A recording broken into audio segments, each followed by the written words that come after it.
Also this week, international crew from HBO Sports saw how Pac-Man trains as hard as he can for the upcoming fight. George Yakovich of HBO Sports flew in all the way from the US. Coming from America and reading the Philippine newspapers, he seemed like he was some unfocused fighter. His mind was on everything else except the fight. Yeah. But I've been here 2 days watching him train, and he seems very focused.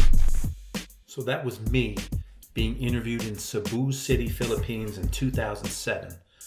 The reason I was out there, Manny Pacquiao was rematching Marco Antonio Barrera, but it was a trip I was never supposed to take at all.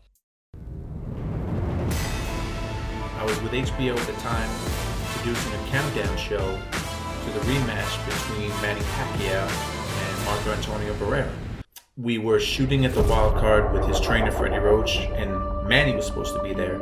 It was the opening day of his camp, and he didn't show up.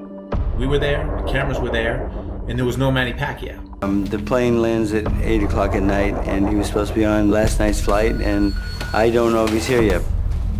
If he doesn't show up soon, we're giving Barrera a chance to win the fight. He eventually showed up. There was a press conference announcing the rematch, and then Manny Pacquiao was gone. I get the report that night that he was on the plane home. So that really was a surprise. This is part of the romance of Manny Pacquiao. He's very unpredictable and probably a nightmare for his trainer and his handlers outside the ring. And then he goes into the ring and knocks the opponent out. Manny Pacquiao's life in 2007 was much different than it was today. There was a lot of turmoil, supposedly, in his personal life. He was supposedly having family problems. All I know is he left LA, went to the Philippines. The only way we were going to do a countdown show was to go to the Philippines. So I was the lucky one. I got to go out there. I do have to say at the time, it was amazing to see that everyone in the Philippines knew who Manny Pacquiao was. And this is 2007.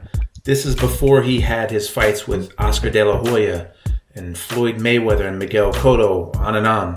He hadn't had those big level fights yet, so he wasn't quite in that boxing stratosphere that he is in now. But everyone out there knew him, and it was an incredible thing to see. So my favorite moment out there with Manny Pacquiao was a very special one to me. It was the second day I was out there. I went to his gym. I had a security team with me, and they took me to Manny's gym because I wanted to meet up with him and his team before we started shooting the next day. So I watch his training session, and afterwards he leaves. He goes in the back.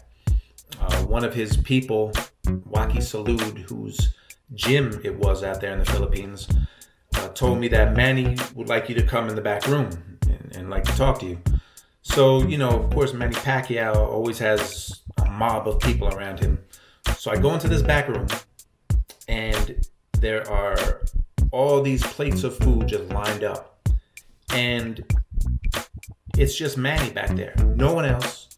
It was just me and Manny Pacquiao having lunch and just talking. And it was very cool. It was just him and I back there talking boxing, talking about the Philippines. He was telling me about the food.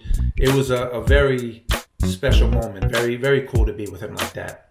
But I do have to thank him, because if he would not have left LA, I would have never gotten a chance to go to the Philippines. So 2007, Manny Pacquiao goes to the Philippines, and I go along with him.